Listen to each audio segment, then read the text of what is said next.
આજે હું તમને એક વાર્તા કહીશ. વાર્તાનું નામ છે સિંહ અને ઉંદર. એક જંગલમાં સિંહ રહેતો હતો. ઉનાળાના દિવસો હતા. આકરો તાપ હતો. સિંહ ગરમીથી કહાઈ ગયો હતો. તે ઝાડના છાંયે બેસી ઊંઘતો હતો.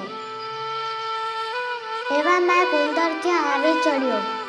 સિંહને ઊંઘતો જોઈ તે તેના શરીર પર દોડાદોડી કરવા લાગ્યો. તેના શરીર પર તે રમવા લાગ્યો.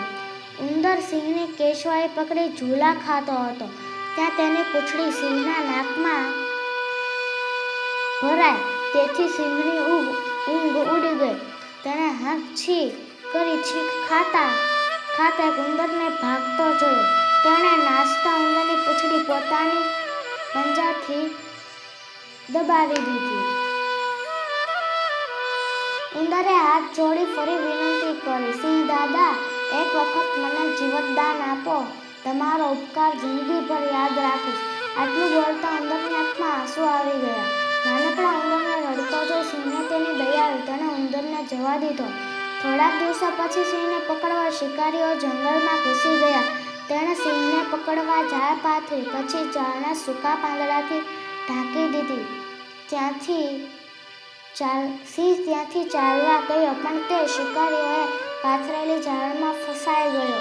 શિકારીઓએ તેને જાળમાં બરાબરનો બાંધીને ઝાડની ડાળીએ લટકાવી દીધો. પછી તેઓ તે સિંહને લઈ જવા માટે એક મોટું પાંજરું લેવા ગયા. સિંહે જાળમાંથી છૂટવા ઘણા ફાંફા માર્યા, પણ કાંઈ મળ્યું નહીં.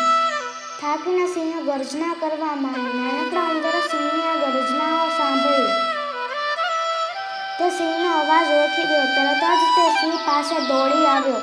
આવીને જુએ તો સિંહ દાદા ઝાડમાં બંધાયેલા હતા. ઉંદર બોલ્યો, સિંહ દાદા, ધીરજ રાખો. શિકારીઓ તમને લેવા આવે તે પહેલાં જ હું ઝાડ કાપી નાખીશ.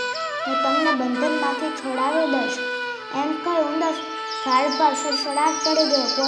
તેના ડરથી ઝાડ કાપવા માંડી. કટ ચડચડામાં તીણા દાંત વડે આખી ઝાડ કોતરી કાઢી. ઝાડ કાપતા સિંહ હફાંગ અવાજ સાથે જમીન પર